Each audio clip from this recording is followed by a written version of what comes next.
ఇప్పుడు చెప్పండి, ఇందాక అడిగిన క్వశ్చన్ ఎందుకు అట్రాక్ట్ అవుతున్నారు? మీకు తెలిసి ఇప్పుడు మీ ఫ్రెండ్స్ మాట్లాడతారు, లేదా మీరు ఆల్రెడీ ఇంటర్న్షిప్ స్టార్ట్ చేశారు, రీసెర్చ్ చేస్తున్నారు. మీ రీసెర్చ్లో యంగ్స్టర్స్ 50% అట్రాక్ట్ అవ్వడానికి మెయిన్ రీజన్ ఏంటి? నాట్ ఓన్లీ డాలర్, అది కాకుండా చెప్పండి. Thank you ma'am. I really want to answer this questions in so long. So actually ఏంటంటే ఇప్పుడు నేను కూడా పర్సనల్ ఎక్స్పీరియన్స్ చెప్తున్నాను. బాగా ఇన్స్టాగ్రామ్కి సోషల్ మీడియాకి చాలా అడిక్ట్ అయిపోయారు. సో వీళ్ళు ఏంటంటే అబ్రాడ్కి ఎవరైతే వెళ్తారో ఆ ఇన్స్టాగ్రామ్లో పోస్టులు పెట్టడం కానీ అది వాళ్ళ ఇంట్రెస్ట్. ఓకే, సో వాళ్ళు అక్కడివి రిప్రజెంట్ అంటే చేస్తున్నారు, అందరికీ తెలిసేలా చూపిస్తున్నారు. అంటే అక్కడ ఒక లగ్జీరియస్ లైఫ్ ఉంది అనేది ప్రజెంట్ చేస్తున్నారు. ఓకే, మనం ఉంటే ఇక్కడ ఇలానే ఉంటాం, అక్కడికి వెళ్తే లైఫ్ ఇలా చిటికేసినట్టు చేంజ్ అయిపోతుంది అని ఒక డ్రీమ్లో ఉన్నారు. సో వాళ్ళు ఏం చేస్తున్నారంటే అది నువ్వు వాళ్ళ ఆర్టే, అది ఎడిటింగ్ కానీ అది చూపించడం కానీ అది వాళ్ళ ఆర్ట్. బట్ వాళ్ళు అలా చేయడం వల్ల వీళ్ళు ఏమనుకుంటున్నారంటే సో అక్కడ ఇలా వెళ్తే ఇలా ఉంటుంది, సో మనం కూడా అలా అయిపోవచ్చు, సో అందుకోసమని వెళ్ళాలనుకుంటున్నారు. అక్కడ ఉన్న లైఫ్ బాగుంది apart from studies and money. So దానికి అండ్ ఇంకొకటి ఏంటంటే ఈ వెళ్ళే వాళ్ళు ఎవరైతే ఉన్నారో వాళ్ళు త్రూ ఈ సోషల్ మీడియా ఇన్ఫ్లుయెన్స్ వల్ల, సో వాళ్ళు వీళ్ళు చెప్తే వినడం వల్ల, సో అలా ఎవరైతే వెళ్ళాలనుకుంటున్నారో ఇలా అవుతున్నారు. ఎందుకంటే వాళ్ళకి ఒక బేసిక్ అండర్స్టాండింగ్ కానీ ఆ క్లారిటీనెస్ కానీ ఉండట్లేదు. అక్కడికి వెళ్తే ఎలా ఉంటుంది, సో అక్కడ వెళ్తే ఒకవేళ మనం ఇట్లా వెళ్తే ఎలా అవుతుంది అని చెప్పేసి ఎవరైతే ఇలా వెళ్ళాలనుకుంటున్నారో వాళ్ళు షార్ట్ కట్స్ ఎదుర్కొంటున్నారు. సో షార్ట్ కట్ చూసుకున్న తర్వాత ఇప్పుడు నార్మల్గా షార్ట్ కట్ అంటే ఏముంటుంది, గవర్నమెంట్ అయితే ఉండదు ఆబ్వియస్లీ, ఎప్పుడు షార్ట్ కట్ ప్రాబ్లమ్స్ ఉంటాయి కదా. అది ఇల్లీగల్. సో అలా ఇల్లీగల్ అవ్వడం వల్ల ఇలాంటి ప్రాబ్లమ్స్ వస్తున్నాయి. సో కానీ ఇప్పుడు మీరు చెప్పింది కొంతవరకు యాక్సెప్టబుల్. ఇప్పుడున్న సోషల్ మీడియా ఇన్ఫ్లుయెన్స్ అనేది పబ్లిక్ మీద ఉంది, ఎస్పెషల్లీ యూత్ మీద ఉంది, నేను యాక్సెప్ట్ చేస్తాను. కానీ ఈ వే ఆఫ్ థింకింగ్ అనేది నిన్న మొన్న మొదలైంది కాదు, మనం ఒక 20-25 ఏళ్ల నుంచి చూస్తున్నాం. మీకు బాగా ఐడియా ఉందో లేదో, ఒక 20 years బ్యాక్ చూసుకున్నప్పుడు ఇంతమంది సాఫ్ట్వేర్ ఇంజనీర్స్ లేరు, ఇంతమంది యూఎస్లో ఉన్నారు మా పిల్లలు అని చెప్పిన పేరెంట్స్ లేరు. ఇప్పుడు చూడండి 80% ఆఫ్ ద పేరెంట్స్ అలానే ఉంటున్నారు. దీని మెయిన్ మోటివ్ ఏంటి? కేవలం డాలరేనా? అంటే ఫ్యామిలీ సిచ్యువేషన్ చేంజ్ చేయడం కోసం. అంటే వాళ్ళ మీరు చెప్పినట్టుగా 20-25 ఇయర్స్ నుంచి అంటున్నారు కదా, అంటే వాళ్ళు ఎప్పటి నుండో అలానే పని చేసుకుంటూ వస్తూనే ఉన్నారు. వాళ్ళు కొంచెం ఎదగడం కానీ ఇలాంటివి లేకపోవడం వల్ల అక్కడికి వెళ్తే ఎదుగుతాం అని మన ఫ్యామిలీ సిచ్యువేషన్స్ చేంజ్ చేసుకోవచ్చు, రేపు నాకు పిల్లలు ఉంటే వాళ్ళు మంచి స్టాండర్డ్ ఆఫ్ లివింగ్ చూసుకోవచ్చు అనేదాన్ని. నెక్స్ట్ వెళ్ళిన వాళ్ళు ఓకే. ఇంకోటి ఏంటంటే నార్మల్గా మనం ఇంటి పక్కల ఉన్నప్పుడు కూడా వాళ్ళ బిడ్డ ఇలా వెళ్ళింది, యూఎస్ఏకి వెళ్ళింది, ఇట్లా యూకేకి వెళ్ళింది అని ఇట్లా చెప్పినప్పుడు వీళ్ళకి ఏంటంటే ఒకరికి బాధ అవుతుంటుంది లోపల. సో ఆ బాధ వల్ల ఏంటంటే వీళ్ళు ఇంకా లోన్స్ తీసుకోవడానికి కూడా వెనుక పడరు. సో వాళ్ళ పిల్లలకి ఇంట్రెస్ట్ ఉంటే వాళ్ళ లోన్స్ తీసుకొని అయినా పంపిస్తారు. ఇంకోటి మీరు ఏంటన్నారంటే నాలెడ్జ్ అన్నారు. సో మీరు మొత్తం ఇక్కడ చదువుకొని అక్కడ నాలెడ్జ్ మీరు ఇన్వెస్ట్ చేస్తున్నారు అన్నారు. సో వాళ్ళు ఇన్వెస్ట్ చేయడానికి కారణం నాకు తెలిసి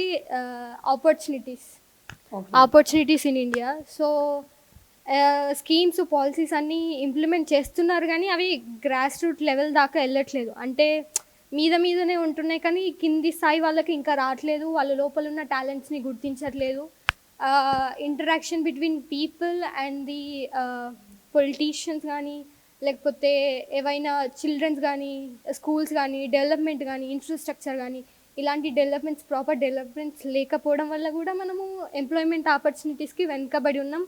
ఇలా వీళ్ళు ఇన్ఫ్రాస్ట్రక్చర్ని చూసి అట్రాక్ట్ అయ్యి అక్కడికి వెళ్ళి మేము డబ్బులు సంపాదిస్తాం, మేము ఇల్లు కట్టుకుంటాం, ఇట్లా మా అమ్మకి బంగారం కొనొచ్చు అది కొనొచ్చు అని ఇట్లా వీళ్ళు అట్రాక్ట్ అయిపోతున్నారు. సో కాబట్టి వాళ్ళు ఎక్కువ అమెరికాకి వెళ్ళాలనుకుంటున్నారు. ఓకే, ఇప్పుడు మీరు చెప్పిన దాన్ని బట్టి ఫైనాన్షియల్లీ వాళ్ళు స్ట్రాంగ్ అవుతున్నారు, అందుకని వెళ్ళాలనుకుంటున్నారు.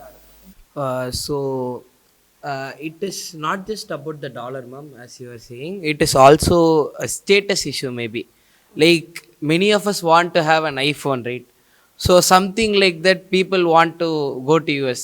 If you see, of all these students who wish to travel abroad for studies or work for whatever reason that might be, the first country that they will be on the list would be US, and next would be UK, and maybe third, some country in Europe would maybe come up. Australia, reminding. So this can maybe be changed by changing the mindset that everything is available in India. Okay. So if people are convinced, so they might change. Yeah, So this is a exactly. very good opportunity for Indian government to build and show to their people that India can do it better as well. So about 6-7 months ago, I read an article that some of US institutions, major like Stanford and all, if I'm not wrong, are planning to open their branches in India, and India is trying to associate with them and Okay. bring them here.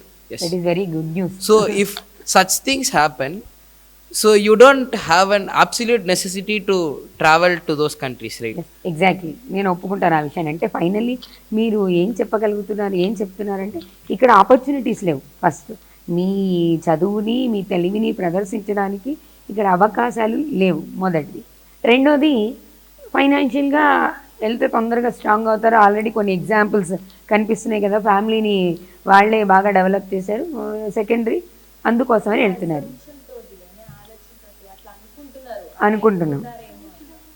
కొన్ని చూశారు, కొన్ని examples ఉన్నాయి, అలా అనుకుంటారని కొంతమంది అపోహలు. దీంట్లో positivity ఉంది, నెగిటివిటీ ఉంది. అయితే ఇక్కడ ఒక విషయం చెప్పండి, మీరు చెప్పిన ప్రతి రీజన్ని నేను కూడా యాక్సెప్ట్ చేస్తాను. వెళ్ళడానికి మీకు, మేము చదువుకున్నది ఇక్కడ ప్రదర్శించడానికి లేదు. రెండోది, ఫైనాన్షియల్గా స్ట్రాంగ్. వెళ్ళారు, కొంతకాలం వర్క్ చేస్తున్నారు, ఓకే, మీరు డబ్బు సంపాదించారు. మీ ఇంట్లో వాళ్ళని ఇందాక చెప్పినట్టు ఫ్యామిలీస్ని సపోర్ట్ చేయగలిగినంత, వాళ్ళు ఉన్నంతకాలం హ్యాపీగా బతకగలిగినంత డబ్బు సంపాదించిన తర్వాత కూడా ఆఫ్టర్ 10 years, ఆఫ్టర్ 12 years ఎందుకు మీరు పుట్టిన మీ దేశానికి, మీ తెలివి నేర్పిన మీ దేశానికి, మీ ప్రాంతానికి రావడానికి మీరు ఇష్టపడట్లేదు? ఇంకా కొంచెం ముందుకెళ్తే మీరు చెప్పండి, నెక్స్ట్ జనరేషన్స్లో ఏం జరుగుతుంది, మీరు ఏం చేయబోతున్నారో తెలియాలి కదా. ఇంకా కొంచెం ముందుకెళ్తే కొన్ని సిచ్యువేషన్స్ ఎలా ఉన్నాయంటే, దేశం ఊరు పక్కకు పెట్టేస్తే తల్లిదండ్రులు క్రిటికల్ కండిషన్లో ఉన్నా కూడా రాని పరిస్థితులు ఎందుకు వస్తున్నాయి? అంటే ఏ మైండ్ సెట్తో ఉంటే అలా ఉండిపోతున్నారు చెప్పండి. అలా అయితే ఇప్పుడు మనం మనీ గురించి మాట్లాడుకోవచ్చు. సో వాళ్ళు ఏంటంటే సెటిల్ అవుదామని వెళ్తున్నారు, సెటిల్ అవుతున్నారు. బట్ ఇంకా అది ఒక మైండ్ సెట్ మనకు క్రియేట్ అవుతుంది కదా, సైకాలజీలో ఉంటుంది కదా.